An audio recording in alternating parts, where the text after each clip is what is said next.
They were Hollywood royalty on screen, polished, perfect, adored. But off-camera, some carried scents no perfume could hide. These untold stories reveal a darker side of stardom, and the truth lingered in the air. She was the dream every man wanted, but behind closed doors, even her maids refused to stay. Marilyn Monroe floated through the golden age like a vision. Platinum curls, breathy voice, skin that seemed lit from within. On screen, she shimmered. But inside the quiet of her Brentwood home, the illusion unraveled. Whispers started with the help. One by one, the maids quit. Not because of her fame or temperament, but because of what they found under the bed. Plates of half-eaten food hidden beneath silk sheets, soiled laundry strewn across the floor, days-old dishes left to rot in her bedroom. The scent of glamour faded fast when you stepped past the camera lights. She rarely wore undergarments. She rarely bathed. And some claimed she slept in the very clothes she'd eaten dinner in, food and all. These weren't the rumors of jealous rivals. They came from those paid to care for her, many of whom didn't last long. Some chalked it up to laziness, others to deep sadness. Behind Monroe's glittering eyes was a woman unraveling, slowly, quietly, beneath the weight of expectations no one could carry. There were medical issues, digestive troubles, tensions that twisted her inside out. But she smiled through it, each performance a kind of soft defiance. And still, even Clark Gable, her co-star in The Misfits, reportedly kept his distance, confiding to others that the legend wasn't quite what the camera captured.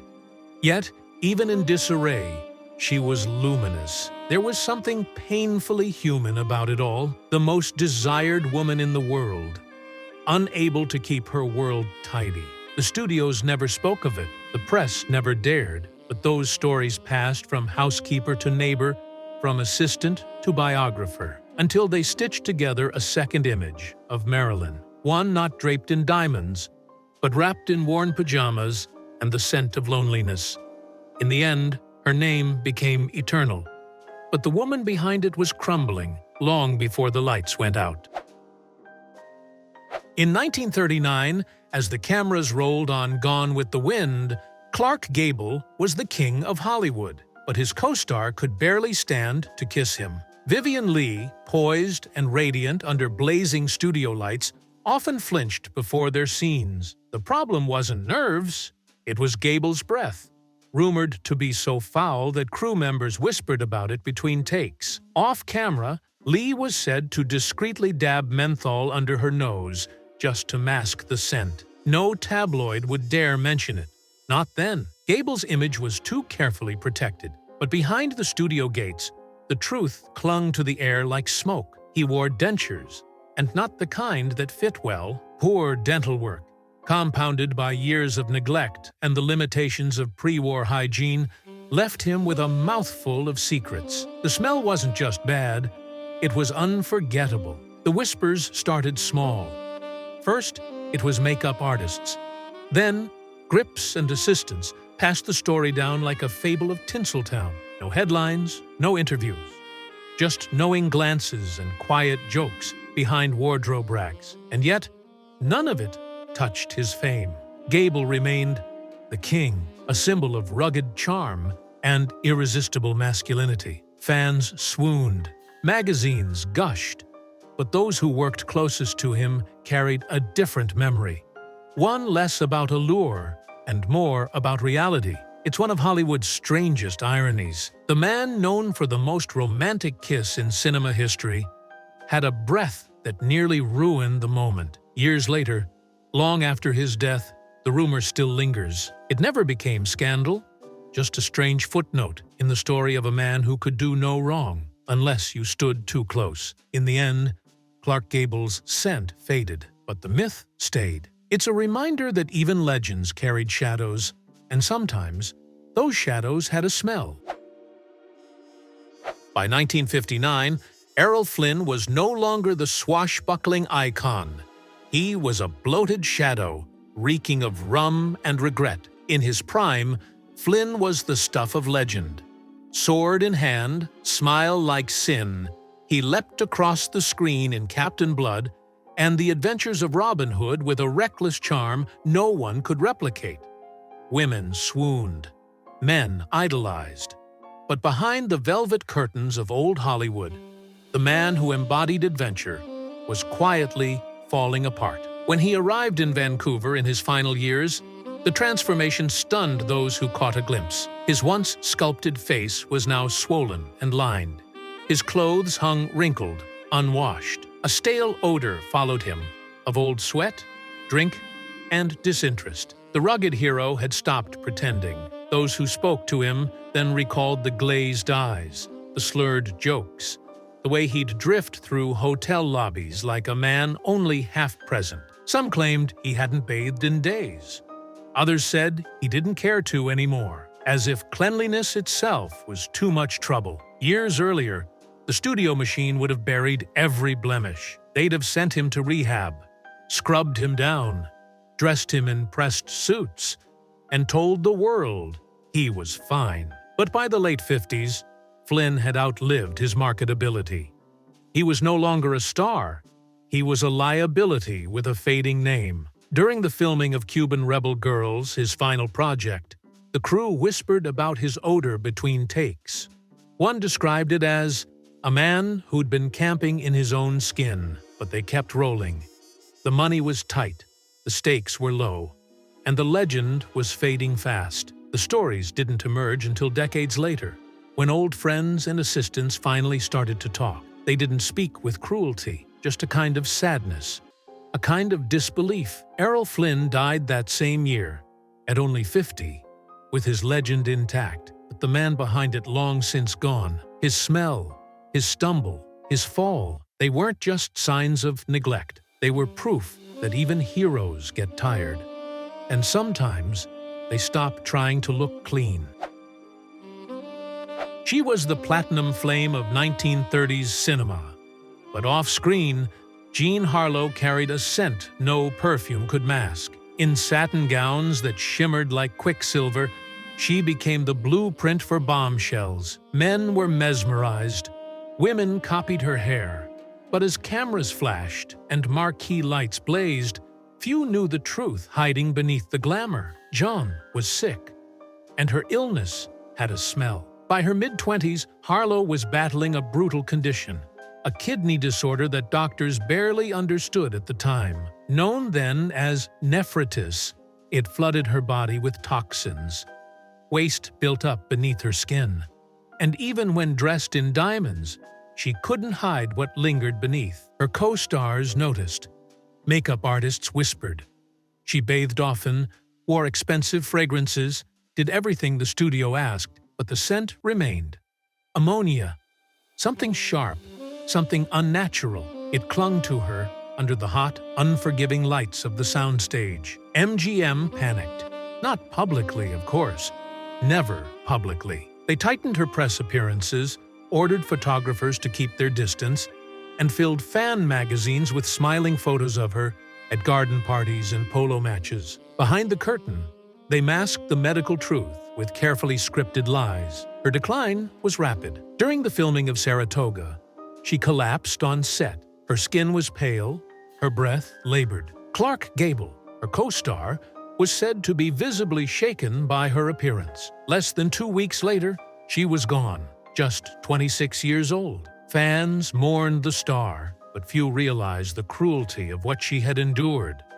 Not just illness, but the pressure to stay beautiful while her own body betrayed her. She died with the cameras still waiting, the perfume still on her wrists, and the sickness still inside her. Jean Harlow wasn't unclean. She was unwell, and in an industry that demanded perfection, there was no room for sympathy. Her scent, once whispered about in shame, is now a reminder. Even the brightest stars can be burning up from the inside.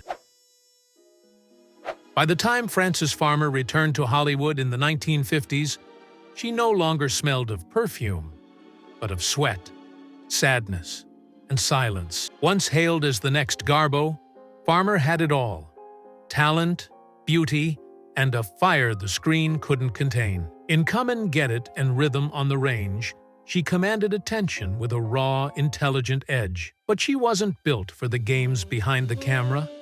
The men in suits, the headlines carved by studio PR machines, the obedience expected of every actress in heels and lipstick. She rebelled. She spoke out. And when she stopped following the script, Hollywood turned its back. The next time people saw her, she was nearly unrecognizable. Hair matted, makeup faded, clothes wrinkled and stained. Some said she showed up to rehearsals in the same outfit for days. Others noted the faint, sour scent that lingered after she passed. It wasn't filth, it was fatigue, the kind that seeps into the skin. Her struggles weren't just professional. Behind the scenes, her life became a blur of courtroom appearances, alleged depression, and long, quiet stretches away from the spotlight. She vanished from screens and reappeared in hospital gowns. Friends who had once walked red carpets with her now watched from afar as she battled not just the industry, but her own unraveling. In those years, her name faded from marquees and moved into rumors. Some said she'd lost her mind. Others said the system had broken her. But the truth was crueler than either. Frances Farmer was punished for refusing to be quiet. She returned to the stage eventually. Weathered, but still luminous. But the damage had been done. Her scent, her clothes, the air around her, all carried echoes of a life derailed too young. Frances wasn't forgotten because she lacked talent. She was forgotten because she stopped pretending. And in old Hollywood, truth had a smell they couldn't sanitize. In the end, her legacy wasn't a fall from grace, but a warning of what happens to a woman who dares to say no in a world that only wants yes. They laughed at his jokes, but no one laughed when the smell hit. W.C. Fields, with his bulbous nose, dry wit, and unmistakable nasal drawl, was one of Hollywood's most beloved comedic giants. On screen, he played the grumpy misanthrope with perfect timing. Off-screen, he often didn't bother to hide it. He was a man of many habits, but hygiene wasn't high on the list. Crew members who worked with Fields in the 1930s and 40s remember something more than his clever punchlines. They remember the scent that arrived before he did, a mix of stale clothing, unbrushed mornings, and something sharp from the night before. By all accounts, Fields was a night owl. He'd stumble into early call times after long, foggy evenings, still wearing yesterday's shirt, his breath thick with last night's choices. The makeup chair became a daily salvage operation. The wardrobe team learned to keep backups of everything. He didn't try to hide it. If anything, he leaned into it. A curmudgeon on and off set. A man who seemed amused by the discomfort of others. But behind the smirks and sour scent was something more. Exhaustion. Fields wasn't just a comic. He was a workhorse grinding through a studio system that demanded constant performance. Studios knew of his issue. They just didn't care. Audiences adored him.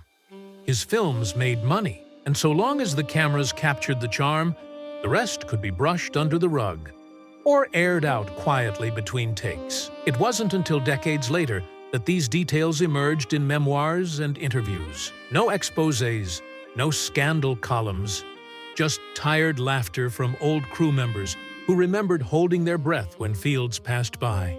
He died in 1946, still loved, still quoted, but already drifting into legend. His body failed quietly, worn down by years of hard living and harder working. W.C. Fields left behind laughs that still echo, and a reminder that even the funniest faces can carry the weight of things unspoken and unwashed. He made a career of playing men who didn't care what anyone thought. And perhaps in the end, he wasn't acting. She gave the world it, but in the silence of her home, Clara Bow was falling apart. During the Roaring '20s, no one burned brighter. Clara Bow wasn't just a star. She was a force of nature, a flapper icon who danced through Hollywood like a spark too wild to catch. Her eyes lit up the screen. Her laugh felt unscripted, real. She was modern before modern had a name, but fame came fast, and the weight came with it. Behind the gloss of magazine covers and fan letters, her life was chaos, and it began to show. By the early 1930s, rumors were swirling, not about affairs or studio feuds, but something more personal, more intimate. Assistants and handlers whispered that Bow would sometimes show up on set looking disheveled, unwashed, her clothes wrinkled, her breath stale, her eyes distant. Those who visited her home told a different story than the one fans saw. They spoke of unkempt rooms, stained sheets, half-eaten meals left to rot. She wasn't dirty for shock. She was overwhelmed, crushed by the pressure to smile for strangers while her own world collapsed behind the door. Much of it stemmed from the traumas she never talked about, a childhood marked by poverty and betrayal. She had clawed her way out of tenement halls and into limousines, but the past clung to her, and no amount of fame could scrub it off. The studio tried to cover it. They assigned her handlers, controlled her press, staged photo ops, but eventually the cracks widened. Bow began to retreat, not just from films, but from life. She left Hollywood while still young, disappearing into seclusion with her husband and children, far from the lights. Decades later, when old colleagues finally spoke, they didn't tell stories to shame her. They told stories to understand her. The smell, the mess, the sadness. It was never about hygiene. It was about a woman drowning in a world that never asked if she could swim. Clara Bow didn't lose her glow. She was burned by it. And in the ashes, the it girl became something far more human. A woman simply trying to survive. On screen, Spencer Tracy was meticulous. Off-screen, the smell told a different story.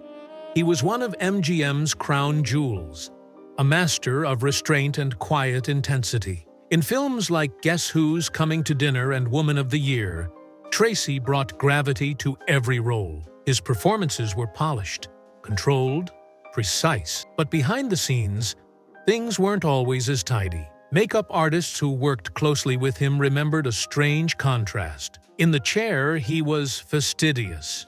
Every strand of hair combed just right, every bit of powder placed with care. But when it came to the rest of him, hygiene was often an afterthought. Some days, he'd show up wearing yesterday's clothes. Other times, he skipped showers entirely. Even during long, sweat-heavy shoots under the blinding heat of studio lamps. One assistant on Guess Who's Coming to Dinner recalled quietly stepping back when he passed by. It wasn't overpowering, just noticeable. A sourness that hinted at long hours and little care. But no one dared say anything. Not to him, not then. Tracy was a respected powerhouse, not just because of his skill, but because he carried a kind of quiet authority. People excused it. They called it intensity or focus, and maybe it was. He poured everything into his work, and when the cameras weren't rolling, the rest simply didn't matter. He was exhausted, constantly filming, constantly rehearsing. The kind of exhaustion that settles in your bones and makes even the smallest rituals feel like too much. The press never got wind of it. The studios were experts at preserving illusion. Tracy remained the quiet giant, the brooding hero. Only in later years, when crew members and stylists began to open up in memoirs and interviews, did the stories surface, not cruelly, but with a certain affection. As if they knew he'd already paid his price. Spencer Tracy's legacy is etched in stone, but his smell, the one no one spoke of, reminds us that even giants are made of flesh. He gave Hollywood everything, and in return, it took what was left, even the will to stay clean. He was unforgettable on screen, but standing too close to Peter Lorre meant holding your breath. With his bulging eyes, trembling voice, and haunting presence, Lorre carved out a niche all his own. From M to Casablanca, he became the embodiment of troubled souls and eerie calm. A man who could say more with a glance than others could with a monologue. But when the cameras stopped rolling, the mystique gave way to something more human and far less pleasant. Colleagues recalled the smell. Faint at first, then thick, a heavy mix of stale tobacco, unwashed clothes, and sleepless nights. He smoked constantly, lighting cigarette after cigarette, until the smell sank into every thread of his wardrobe, every fold of his skin. Some said it was like standing beside a smoky theater curtain that hadn't been cleaned in years. Makeup artists did what they could. Assistants tried to encourage breaks, breath mints, fresh shirts. But Lorre often brushed it off with a joke or a tired shrug. He wasn't being rude. He was simply weary. Health issues plagued him. So did the pressure of being boxed into a type, always the villain, the creep, the foreigner with a secret. He once confided that he longed to play a romantic lead, but Hollywood had made up its mind. That kind of rejection doesn't just weigh on the spirit, it seeps into the body. His roles paid the bills, but rarely fed his soul. And so, over time, he stopped caring about the details, brushing teeth, washing properly, changing clothes. None of it seemed worth the effort anymore. What was the point? When even your own talent felt like a cage, the public never saw that side. On screen, Lorre was captivating, mysterious, electric. But those who worked beside him remembered the smell, not out of malice, but as a symbol, a quiet reminder that even brilliance can grow tired. Peter Lorre's scent wasn't just about hygiene. It was the residue of a man slowly being forgotten by the very system that once adored him. He didn't reek of failure. He reeked of someone who knew his best roles were behind him, and no one cared to offer him another. She lit every room on fire, and sometimes left the scent of smoke behind. Tallulah Bankhead wasn't built for the rules. She broke them, burned them, and laughed as they crumbled. On stage and off, she was wild, magnetic, wickedly sharp, and completely untamed. Hollywood had never seen a woman like her, and frankly, it didn't know what to do with her. She drank hard, lived loud, and said exactly what she thought. But underneath the glamour and the chaos, there was another detail whispered by insiders, one they didn't print in the columns. Bankhead, at times, smelled ripe. Old crew members and fellow performers recalled the haze that clung to her dressing rooms, a mixture of sweat, perfume, cigarettes, and something distinctly human. She hated fuss, hated routine. Regular bathing, they said, was boring to her. She had better things to do, like charm governors, scandalize reporters, or party until sunrise, and she made no apologies. When asked if she ever regretted her lifestyle, she famously quipped, "Only that I didn't do more of it." That was Bankhead. She didn't hide her vices. She made them part of her mythology. But not everyone found it so charming. Some co-stars quietly avoided standing too close. Others confessed years later that her odor could be overwhelming during long rehearsals or after nights of revelry. It wasn't filth, it was defiance. She refused to conform, and personal grooming simply wasn't part of the performance she chose to give. Studios protected her. To a point, she was a draw, after all. And in an era when male stars were forgiven for far worse, Bankhead's brashness was tolerated, until it wasn't. As she aged and her box office pull faded, so did the patience. She became a punchline in whispers, a legend in retreat. But through it all, she remained unmistakably herself, unfiltered, undiluted, unwashed, perhaps, but never unnoticed. Tallulah Bankhead didn't clean up for anyone, and maybe that was her rebellion. A woman who refused to smell like roses just to be loved.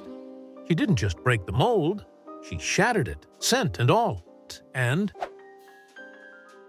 he was a master of transformation. But Charles Laughton often forgot to remove the mask. When Laughton stepped on stage, the world held its breath.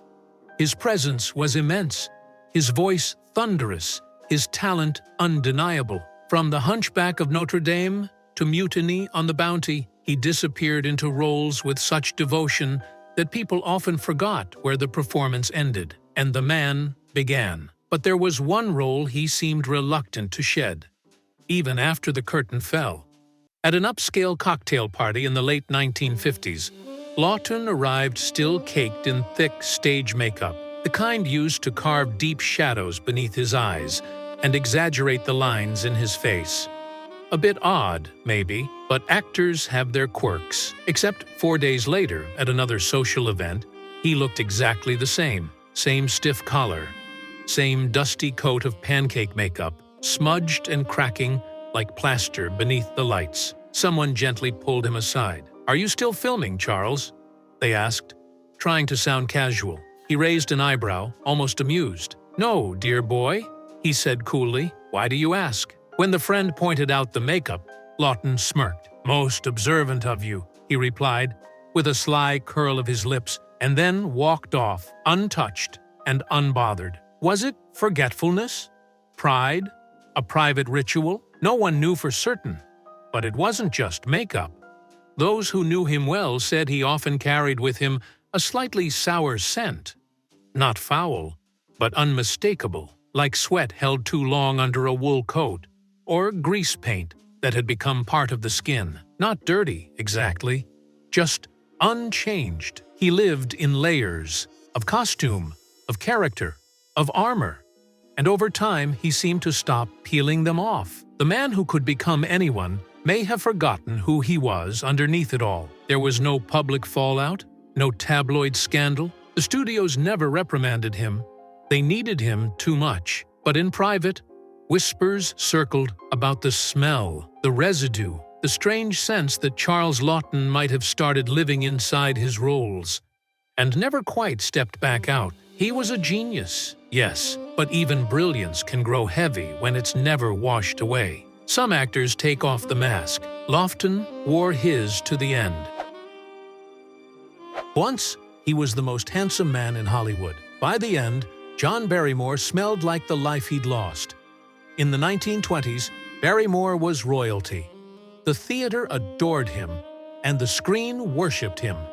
With his regal posture and velvet voice, he wasn't just an actor, he was the standard. The Barrymore name alone commanded respect, whispered like a blessing across casting rooms and champagne dinners. But no dynasty lasts forever. By the mid-1930s, something had shifted. He still delivered flashes of brilliance, but they were fewer, dimmer. Friends noticed the change first. The elegance faded, the posture slouched. His suits grew wrinkled, and his once pristine scent was replaced by something sour. The stale fog of a man drifting too long through late nights and dim rooms. He arrived on set, unshaven, unbuttoned, unwell. The charm remained, but so did the smell. Sweat, old cologne, and the unmistakable fog of a man who no longer had anyone to impress. Makeup crews did what they could. Co-stars politely kept their distance. Everyone knew, and no one said a word, because this was Barrymore. He'd given everything to the stage, to the screen, to the public's love. And somewhere in that exchange, he'd stopped caring for himself. Maybe it was the pressure. Maybe it was the emptiness fame can never fill. Or maybe it was the silent knowledge that his time, his era, was fading. Behind the scenes, there were whispered interventions. Studio heads made suggestions. Friends sent letters. But Barrymore shrugged them all off with a joke and a raised glass. He didn't want saving. He wanted silence. And maybe a little dignity. By the time he passed in 1942, the world mourned a legend. But those who worked closely with him remembered more than the curtain calls. They remembered the man who showed up late, looking lost and smelling like yesterday. John Barrymore was once a god of the stage. But in the end, even gods grow tired of polishing their statues. He didn't just let go of cleanliness, he let go of pretending. And that's something Hollywood was never built to understand. Wallace Beery didn't just play gruff men, he lived like one. And sometimes, he smelled like the role never ended. In the 1930s and 40s, Beery was a box office titan. Gruff, burly, with a growl that made him perfect for playing tough guys with soft hearts. Audiences loved his rough charm. Studios loved his reliability. But his co-stars and crew, they sometimes loved him from a distance. There was something unmistakable about Beery. Something that arrived before he did. A musk. a heaviness in the air. Crew members quietly joked you could tell he was nearby even with your back turned. Not because he was loud, but because he carried the scent of someone who wasn't big on soap and water. After long days on set, while others headed for showers or wardrobe changes, Beery often stayed just as he was. Sweat-soaked shirt, oil-slicked hair, and the unmistakable waft of someone who didn't mind living in his own skin a little too much. It wasn't that he was filthy, just indifferent. He seemed to view grooming as optional, something for showmen, not men like him. And with the clout he had at the time, no one was about to question it out loud. But whispers persisted. Makeup artists developed quick tricks. Co-stars learned to angle away slightly during dialogue scenes. Extras learned to breathe shallow when near his trailer. No articles were written. No scandals broke. It all stayed under wraps, part of the quiet diplomacy of Golden Age Hollywood, where stars were protected even from their own shortcomings. Eventually, as younger, shinier faces took over the marquee, Beery's career dimmed. The rough-edged charm that once sold millions began to feel dated, out of place, and slowly, he disappeared from headlines, replaced by a new generation that came with personal stylists and polished veneers. Still, for those who remember, the scent of Wallace Beery isn't just about hygiene. It's about a man who didn't pretend, who showed up real, raw, and sometimes ripe. He wasn't graceful, and he wasn't clean. But for a time, Wallace Beery was as big as Hollywood itself. And maybe, in a town built on illusions, his refusal to mask anything, even his smell, was its own kind of honesty. He brought elegance to the screen, but Leo G. Carroll sometimes arrived smelling like a man who'd slept in his suit. He wasn't a marquee name, but you knew his face. Suave, composed, and always cast as the polished professional.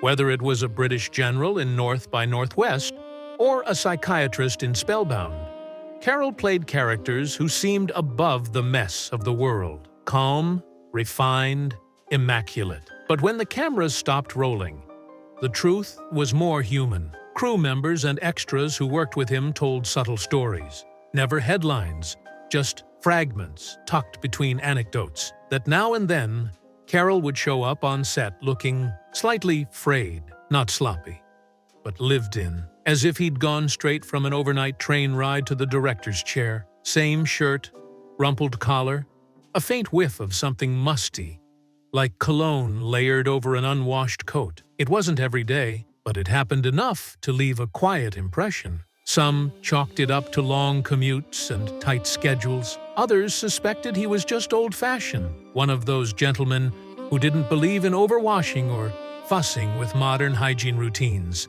He was charming, courteous, always professional. But sometimes his presence arrived a beat before he did. And not just because of his reputation. No scandal ever surfaced. No co-stars spoke badly of him. Carroll was beloved, dependable, thoughtful, the kind of actor who never stole a scene but always held it together. So the scent, when it came, was simply accepted. Part of the man, part of the era. And maybe that was the key. Leo G. Carroll came from a time when actors were still stage-bound, when sweat was part of the job, and perfection was a myth managed by lighting and distance. He didn't pretend to be anything more. He gave performances, not illusions. And maybe in those rare moments when the scent lingered too long, it was just another reminder. This gentleman wasn't just playing someone real, he was someone real. He wore refinement like a second skin. But beneath it, Leo G. Carroll was every bit as imperfect as the rest of us. And in a town obsessed with polish, sometimes the faintest scent of humanity is what lasts the longest. She scrubbed her skin raw to be perfect, but some say the real scent of Joan Crawford was fear. In the golden glow of her prime, Crawford was pristine. Every hair in place, every inch calculated. She wasn't just a movie star, she was a fortress of control, wrapped in satin. From Mildred Pierce to whatever happened to baby Jane, she delivered drama with razor-sharp precision, eyes cold enough to cut glass. But behind the facade, something didn't add up. Former housekeepers, assistants, and even adopted children would later paint a different portrait.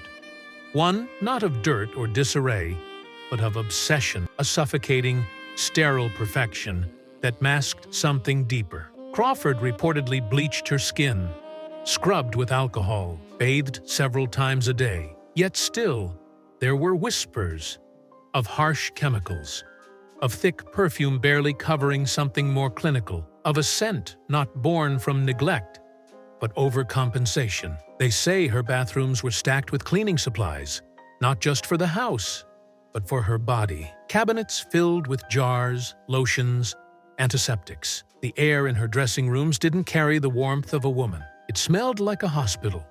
Cold, stinging, sanitized. Some speculated that her rituals weren't about beauty, but about control. That for a woman who had once clawed her way from poverty to stardom, dirt symbolized everything she wanted to forget. The smell of sweat, of life, of anything unpolished. It had to be destroyed. Ironically, that very obsession may have created a new scent, one less human, more artificial. Co-stars spoke of an intensity that lingered even after she left the room, a sharpness that clung to her gowns and makeup brushes.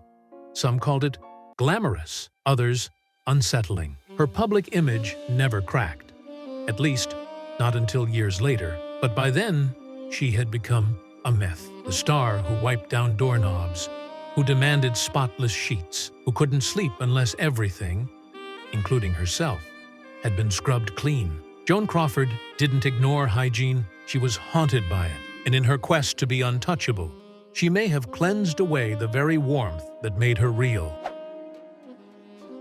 He never smiled on screen, and behind the scenes, there wasn't much to smile about.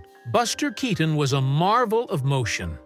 The man who could leap between buildings, dodge locomotives, and fall through floors without blinking. His stone face became iconic, a mask of stoic genius in a chaotic world. But as the cameras evolved from silent to sound, and the industry shifted beneath his feet, Keaton's life lost its rhythm. By the 1940s, the man who once choreographed chaos with surgical precision had become a relic to many in Hollywood. The roles dried up, the money thinned, and so did the care. Crew members from those later years remembered something more than his timing. They remembered the odor, a heaviness in his clothing, a sourness in the air, not filth, fatigue. The smell of a man who worked through the night and showed up on set in the same rumpled clothes he'd worn yesterday. And maybe the day before that, too. He rarely complained, but he also rarely bothered to change. He'd light a cigarette, tighten the straps of an old stunt harness, and wait silently for his cue. In those moments, the past seemed to cling to him, not just in legend, but in scent, tobacco, sweat. Memories soaked into the fabric of an era long gone. Makeup artists tried to help. Dabs of powder, quick spritzes of cologne. Wardrobe pressed his jackets, but the stiffness in his shoulders betrayed the wear. Some believed he simply stopped caring. Others said he never learned how to ask for help. And yet, when the director called action, he still delivered, even in small roles.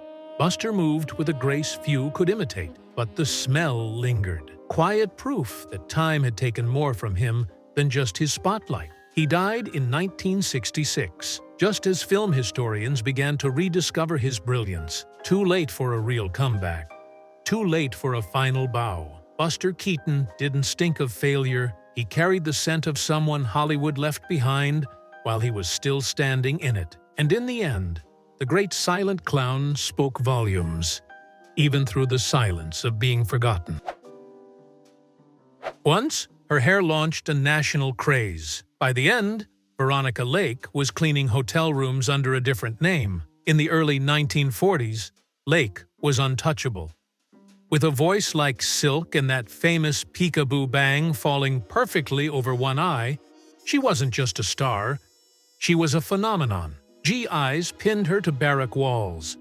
Women lined up at salons to copy her look. She moved like a secret no one wanted to share. But Veronica Lake's rise was as fast as her fall. Behind the camera, she was fiery, hard to direct, prickly, some said. Studio heads labeled her difficult, and roles began to vanish. She bounced from picture to picture, each one smaller than the last. By the 1950s, the woman who once earned $4,500 a week was broke and virtually unemployable. That's when the sense stories began. Former colleagues and a few hushed interviews revealed what the press never dared print, that in her later years, Lake stopped trying. She would arrive at odd jobs or low-tier projects with unwashed hair, yesterday's clothes, and a noticeable odor that lingered. It wasn't rot or filth, it was apathy. She smelled like someone who had once been adored and now barely looked in the mirror. In 1962, a reporter found her working anonymously at a hotel in Manhattan, mopping floors and folding towels. She was using her birth name, Connie Ockelman. When asked why she disappeared, she simply said, "I never did like Hollywood very much." But the damage had already been done. Her fans never saw the unraveling, only the aftermath. Veronica Lake eventually published a memoir and attempted a small return to the screen. But the glamour was gone. The scent of fame had faded, replaced by the more human air of disappointment and survival. She was once the most imitated woman in America. And in the end, no one even recognized her. The tragedy of Veronica Lake wasn't the smell or the fall. It was that a woman who lit up the world was left to fade in silence, with nothing but the faint perfume of what once was. Fame fades, scents linger, and behind the powdered faces of Hollywood's golden idols were people. Tired, proud, aching, human. If these stories stirred a memory or made you see a legend in a different light, stay a while. Subscribe for more untold truths. Leave a comment with your favorite old star. And like if you believe even legends deserve to be remembered, flaws and all.